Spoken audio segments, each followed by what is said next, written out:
Thank you and good afternoon to all of you. It's one of those rare times where I have to come to Kerala and not speak in Malayalam because I know there's a large part of the audience here who has, thanks to AIFA's continuous efforts and the kind of content and programs that are happening today across the country, but I'm very happy to see that happen here in Kerala, that the content and the kind of participation is very high. So a lot of people have come from outside of Kerala. So I'll keep my presentation in English. Now, for most of you who know me and I've made my presentations earlier, you know that I don't think in the last 20 or 25 years of my career, I've spoken about product or spoken about the markets.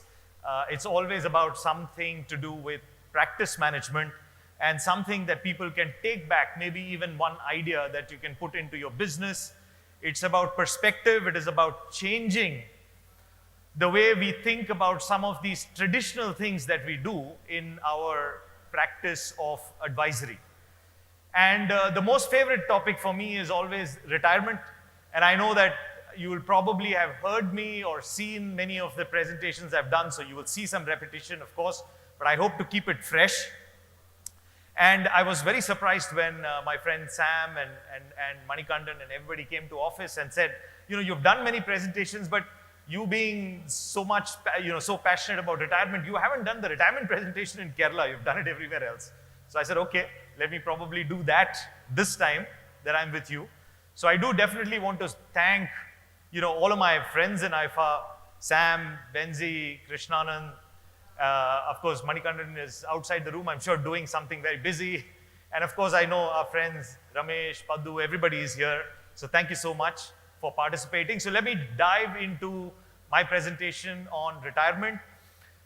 And for many of you who may not have heard about it, I think there are two very, very important reasons why I speak about retirement. Number one, of all the financial goals of your life, retirement is the only financial goal for which you don't get a loan.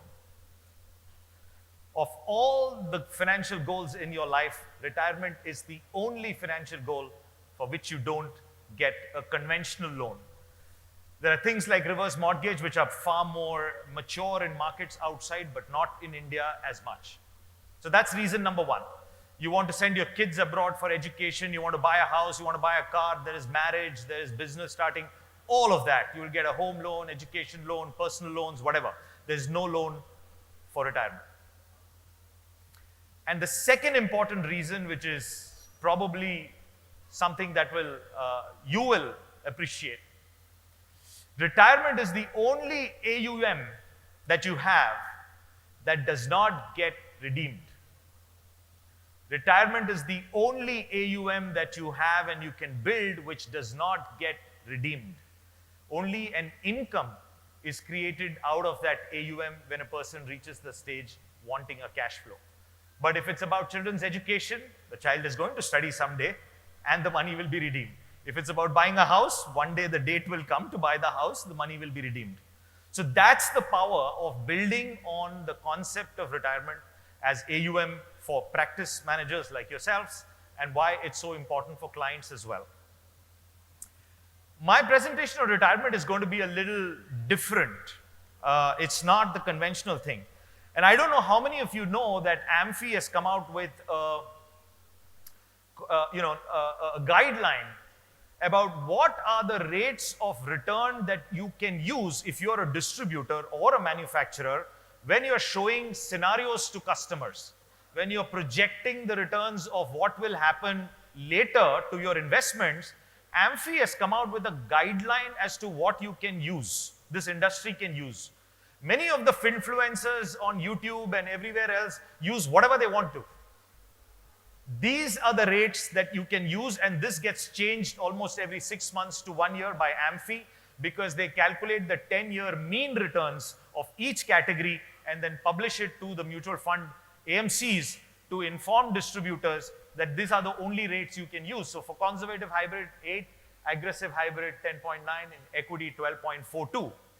Now, most of us already have experienced customers over the last 1 year with the expectations, the way the markets have been as to what they think will be the return that will continue forever. And that's the kind of return that you can't use, and these are the kind of returns you have to use. So I'm going to start straight away with an example of saying that as PGIM, we have a 3-bucket retirement sort of formula or theory, you could say. So I'm going to start with numbers and then dive into the presentation. Let's assume that somebody has a corpus of 2.25 crores. They want to withdraw 1 lakh every month. And this is going to be, let's say, inflation adjusted every year at 6%, which is a good rate to inflation adjust because your expenses are going to go up every year, of course, by inflation.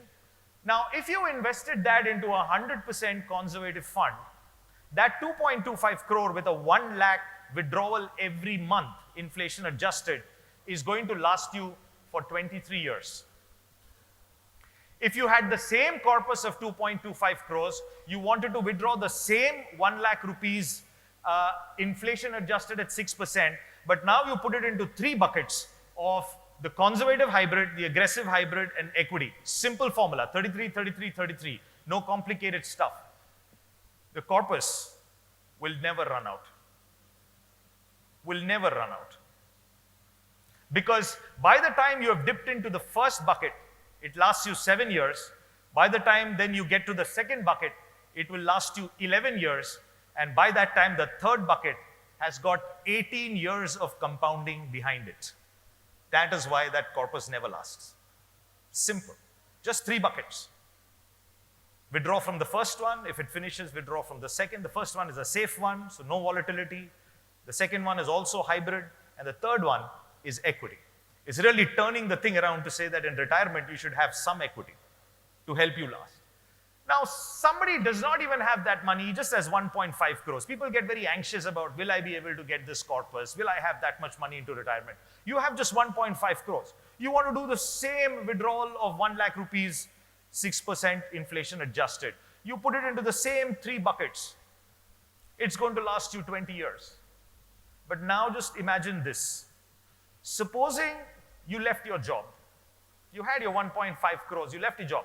And now you did something that you love, you enjoy, right? It could be that you want to be a fitness instructor. It could be that you want to be a chef. It could be that you want to get in, languages, so you want to get into translation. Most of us or all of us can be teachers. We can teach. India needs teachers, any subject, any college. And you earn some money out of it. Not the 2, 3, 5 lakh kind of salary. Just, let's say, 40,000 per month. And if you put that 40,000 per month into that third bucket, then your money will last you still 82 years. You can retire at 20 and live to 100 if you had the 1.5 crores at 20, of course. So the key point is that it is possible. It is possible to teach people that don't be too scared about retirement, that you may not have the corpus, that you will have to work forever. Instead, work in a field that you enjoy so that you can work for as many years as you want to. Because traditional people, when they retire at 58 or 60, they may have the corpus, they have a honeymoon period of 2 or 3 years, and then it's diabetes, hypertension, blood pressure, and then it's just one way down. You want to live healthily for as long as you can, so you've got to be occupied mentally and physically if you want a great retirement, not just about money. And to do that, you should work at something you like and love, not at something that you feel the pressure of working. So that's the 3-bucket sort of theory. And I want to now get into the subject of retirement and understand, where did retirement come from? It was Emperor Augustus in 13 BC who decided to give pension to his soldiers, his veteran soldiers who had retired. Very simple reason, he was scared. These veteran soldiers were veteran soldiers. They could take over the throne any point of time because they could mobilize their strength. So he wanted to keep them happy. Now that they weren't having a salary and they were outside the army, he started giving them pension so he could protect his throne. Very smart man. But the way we understand retirement today actually comes from 1889, when Otto von Bismarck, who was the president of Prussia. Prussia is no longer there today, but it's the area of Germany and Poland and all that put together. Again, a smart man. He realized that industrialization was taking place and there was a lot of strife. People were losing their jobs and there could be civil unrest. So he decided to announce pensions for people above the age of 70. That's where retirement actually started. The concept of money into retirement actually started. Again, Otto von Bismarck was an extremely smart man. What do you think was the average age in 1889? Maybe about 40 or 50. So he didn't have to give too many people pension because they were dying before 70. But we have a different scenario now. So it's important to think about that as well. So the fact is that when you think about retirement, essentially people just toiled for as long as they could. Life expectancy was much lower at that point of time. You had retirement of this, retire at 58 or 65 or 70. This is a industrial era construct that we are in. The shifting from an agricultural society to an industrial society brought about a lot of challenges, and therefore governments needed to sort of think about avoiding social unrest or avoiding an uprising amongst their soldiers. And then you had World War II, when governments decided that no more violence and that we need to protect people. And that's when unions were the strongest bodies that could negotiate salaries and pensions for employees all over the world. And you got things like Medicare and disability benefits, and that you could get your spouse and your children covered by this. This is an industrial era concept about pensions and benefits that existed before. And because of that, even today, advisors, distributors, people, experts in this field, our concept of retirement, the way we talk about it is the same thing, that you have to have some money and then you will be drinking on a beach with your wife and enjoying your life and playing golf and things like that. It's a very old concept of retirement, because if you think forward and if you think now, it's a negative word for a lot of people. Not a lot of people like the word retirement.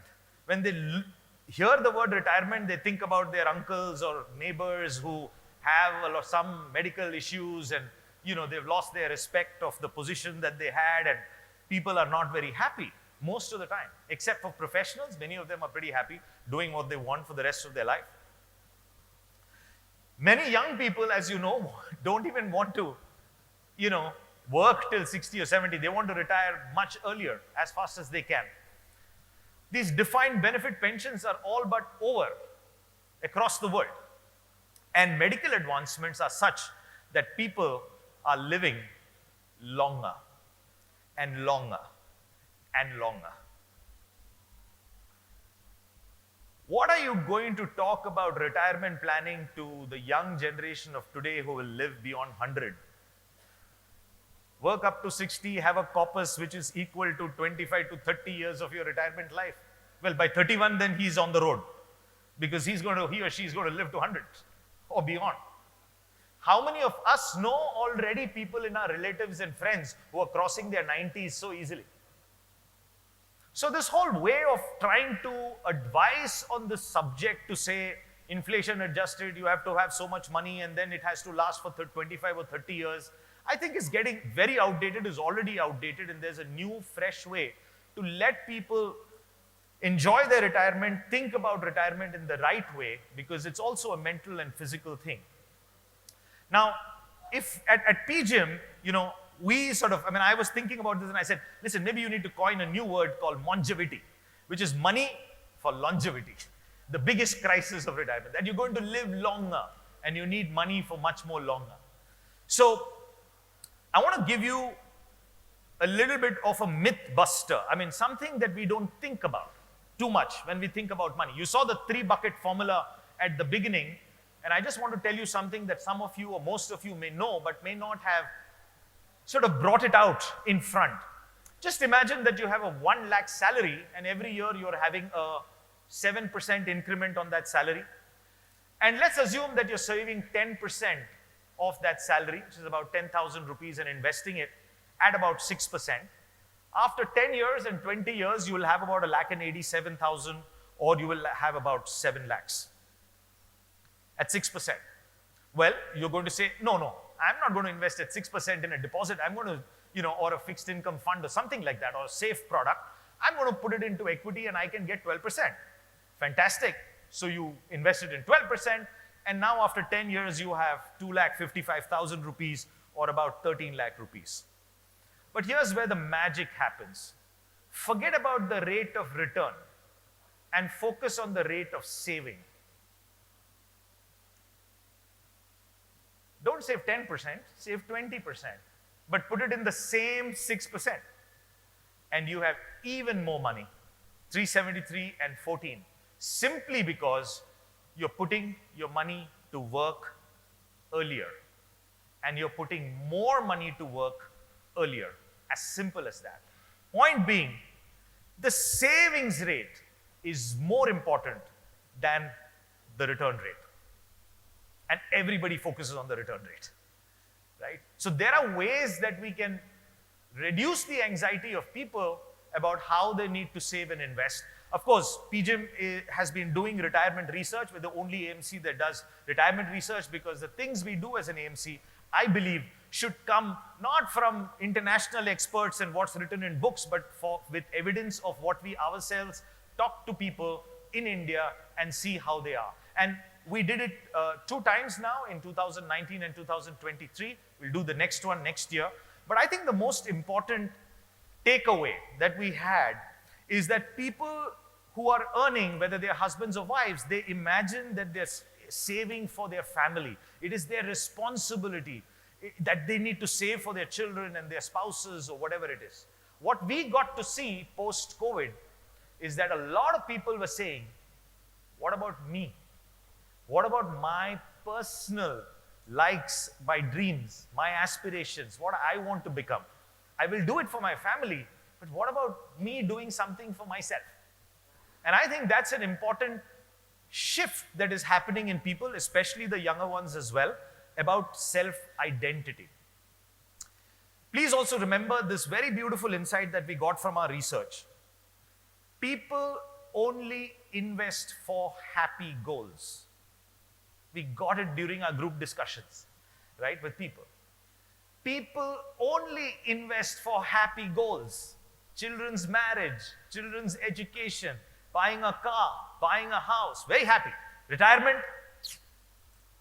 a little, no, I don't know what I'm going to do. I don't know what health I'll be in. I can't think about who will be my support system. Will I be dependent on my kids? I'm scared. I don't even want to think about it. So it gets deprioritized, which is why in every survey and research, people will prioritize children's education, marriage, and house in the front, and retirement will go down. The job that we have as an industry is to make retirement a happy goal, starting with not using the word retirement at all, because subconsciously it triggers a negative thought. That's behavioral finance for you, as Ganesh was speaking in the morning. It's subconscious. They won't even tell you, but it's a negative thought. It's better to call it financial freedom. Just as we already use the word financial freedom, it's better to say, let's plan for financial freedom. And everybody likes financial freedom, right? So also in our research, what we saw is that the people who were most ready for retirement, who told us that, yeah, we feel prepared for retirement, 36% of them had a secondary source of income, and 39% of people said, we don't have a secondary source of income, but we're planning to have a secondary source of income. 25% people said, we don't have any secondary source of income. More importantly, while there were 42% of people said, my secondary source comes from investments, 44% people were telling us the secondary income came from a unique skill that they had.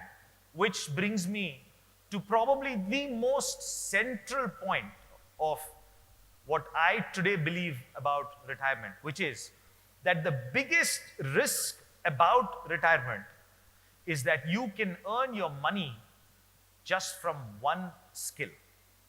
And people who are the best prepared for retirement are people who can earn their money from 2 skills. Just a second skill.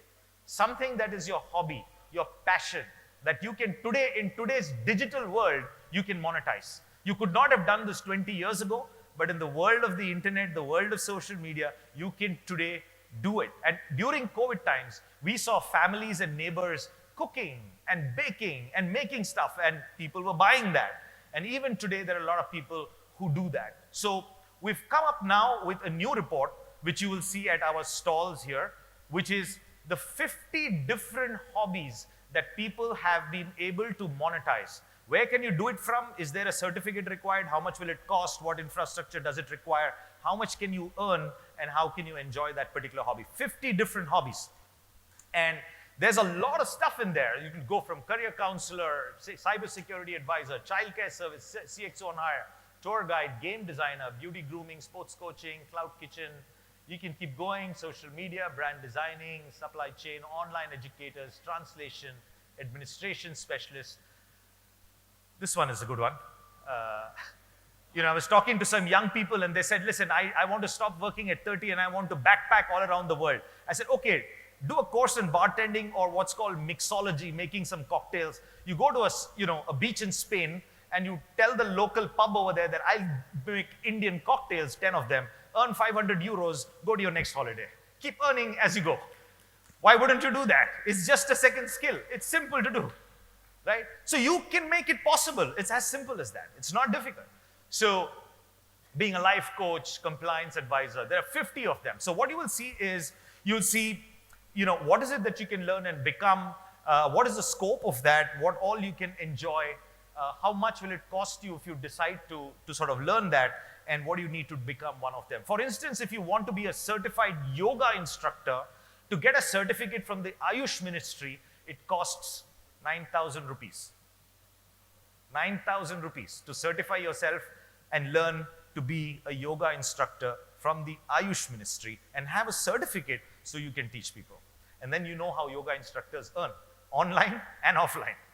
So it's possible, right? What you can do. So that's the 50 gigs that we have. And I think we talked to a lot of people who have done it during COVID, before and beyond. And the 50 gigs report, which you can download on a QR code from our stall, you will see a lot of them actually, some of the, not interviews, but testimonials of people who have actually been there and done that as well. And I'm sure that most of you or all of you would also know people who can do that, yes, and including financial advisor. It's a job of passion for a lot of people. So in conclusion, what I want to say is, and I still got 7 minutes, but I'm almost at the end, to say that meeting the retirement challenge of longevity, as I call it, and you can use whatever word, the real issue is that can you work on making money from one more skill in your life? And it doesn't matter that you may be having a monthly income of maybe 5 lakhs or 3 lakhs or 2 lakhs. It doesn't matter what you're earning from that second skill. You can earn as low as 20 or 30,000 rupees, and you can never ever be dependent on your children. Imagine the power and confidence and the freedom of feeling that you will never ever be dependent on your children. You will manage your own self even if you live to 100. And that's the power of a second skill, because I showed you in the 3-bucket example, just 40,000 rupees. I mean, today Uber drivers earn 30,000 bucks in Bombay and elsewhere. And there are more things that we know people can do. Maybe we are just addressing the male earning member of a house and taking his SIP and lump sum. I can tell you his mother-in-law makes fantastic pickles. You can label it and sell it in the community, and she'll earn 10,000 rupees that can go into an SIP, which will last forever. That's as simple as that can be done. To think about it. This report is free. You can download it. You can send it page by page to your clients, people you know who do stuff, get them to sort of monetize. It's just a fresh way of starting a conversation and talking about a subject that's filled with anxiety for a lot of people. So I'm going to conclude again with the 3-bucket sort of theory. And basically what we've done is that, well, let's not take the AMFI rates. Let's take even more conservative rates, because many of you as financial planners are not probably going to use 8% and 10% or whatever. So let's take even more lesser rates, and you do the same thing, and you will find that the first bucket lasts you 22 years. Because of the lower rates of returns that you're projecting for your returns, your second strategy, instead of lasting forever, now will last you 50 years. And with the same 1.5 crores and the gig that you would do with 40,000, that will also last you about 55 years. I mean, money lasting you for 50 or 55 years is a very, very strong statement of confidence for people. So even at lower rates, if you simply have a very strong but simple strategy of putting it into 3 buckets, you can really create SWPs of a corpus which you as distributors, as retirement corpus, that AUM will never get redeemed. you will keep earning on that, and the AUM will keep compounding based on MTMs as well. Every other AUM gets redeemed. It doesn't matter. Today in India, there are not too many people who call themselves retirement advisors, and we are trying to work on that aspect of building retirement advisors in India if possible. We have a certification program. We have a lot of other things that we do for it. Internationally, if distributors have about 50% of their folios which are designated to retirement, then they call themselves retirement advisors. They call themselves specialist retirement advisors. You just need more than 50% of your AUM or your folios to be mapped to the retirement goal.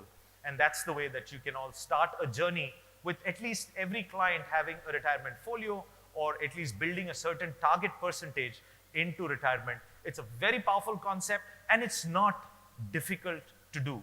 There are other challenges to it, which could possibly be more behavioral or not being able to think about the future. But I think that if you adopt this approach, you can make it simple and you can make it easy. So that's all I have in my presentation, a quote that I've always used: people don't make their futures, they make their habits, and their habits make their futures. So thank you very much for patiently listening. I'm sort of out of time. Sam, I kept within time. Hello. Yes. Thank you, Ajith ji. It was wonderful. You have really made everyone riveted their attention on you. And every AMC has got a DNA. If you talk about PGIM, Ajith sir's DNA and PGIM's DNA right now is about retirement. You talk about Bajaj, it is behavioral finance. You talk about Mirai, it's going to be passives and Gift City investing. It was wonderful. We could sense the passion coming out of you. Thank you. I just see that. And can we have now the leaders of PGIM India Mutual Fund, Mr. Rakesh, Director and Zonal Head, South and rest of West, to join Ajith sir on stage. Ms. Nidhi Joshi, Head of Karnataka and Kerala, to join Ajith sir and Rakesh ji on stage. Can we have Mr. Jagadish Pai, President of AIFA India, to join them on stage? Now we have the lucky dips. PGIM had a quiz competition which they ran in their stall. There were many entries, but the prizes will go out to the person who has given the maximum number of right answers. There were 4 people who came in the number 2 position. So I'm going to announce the number 2 gifts now. The first person for the second prize is Mr. Sridhar Reddy, ARN 51833. Sridhar Reddy. The next person is Mr. Rajesh, ARN 270965. Mr. Rajesh, if you are around here, please come forward.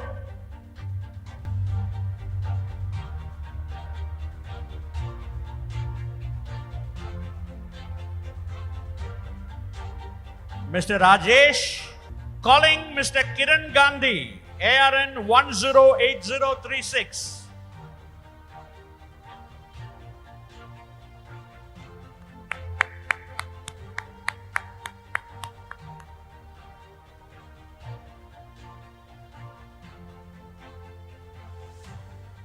Next is Mr. Ramidi, ARN 22226.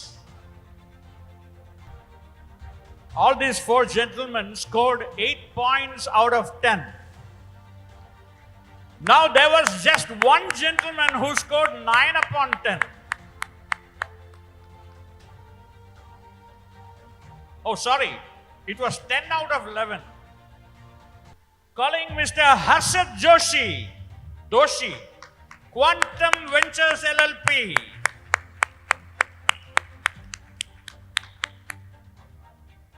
He bags the first prize.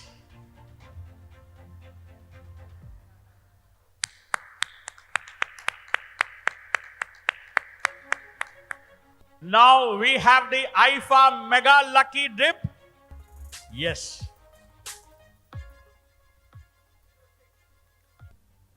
The number I have is 015.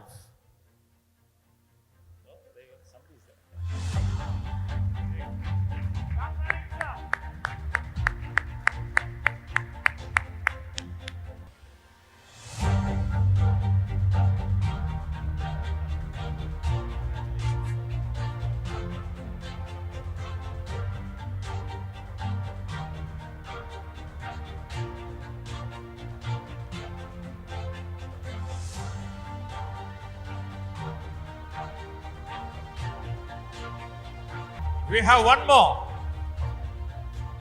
from the PGIM stall.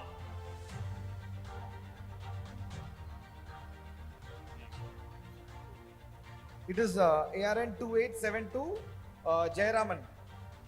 ARN 2872, Mr. Jayaraman. Yeah, he's here.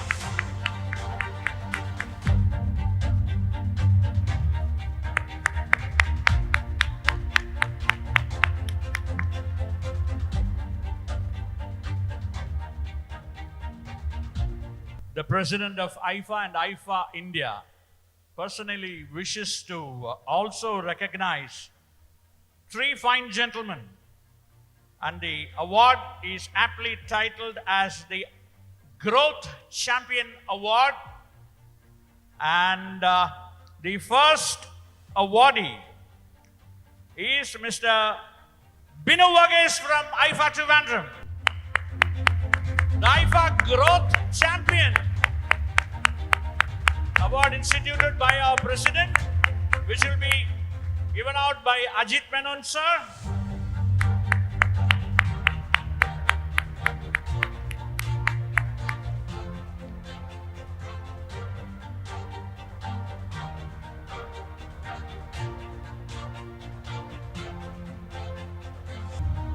The next growth champion is Mr. M. Ramachandran from Ernakulam. The award will be handed over by Rakesh ji.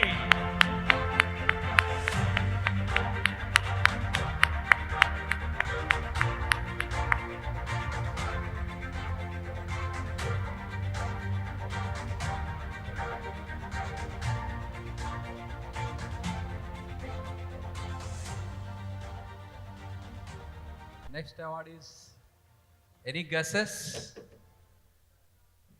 Growth Champion from Ernakulam, Mr. Krishnanan.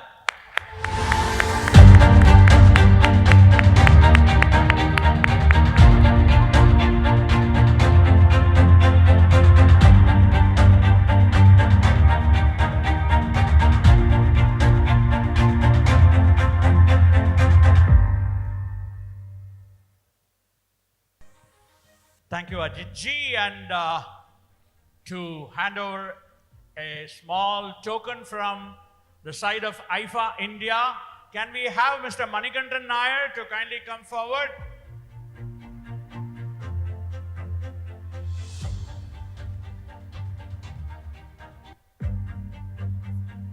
സാറേ പൂവ് വെക്കേണ്ടടുത്ത് അല്ല പൊന്ന് വെക്കേണ്ടടുത്ത് പൂവ് അതാണിത്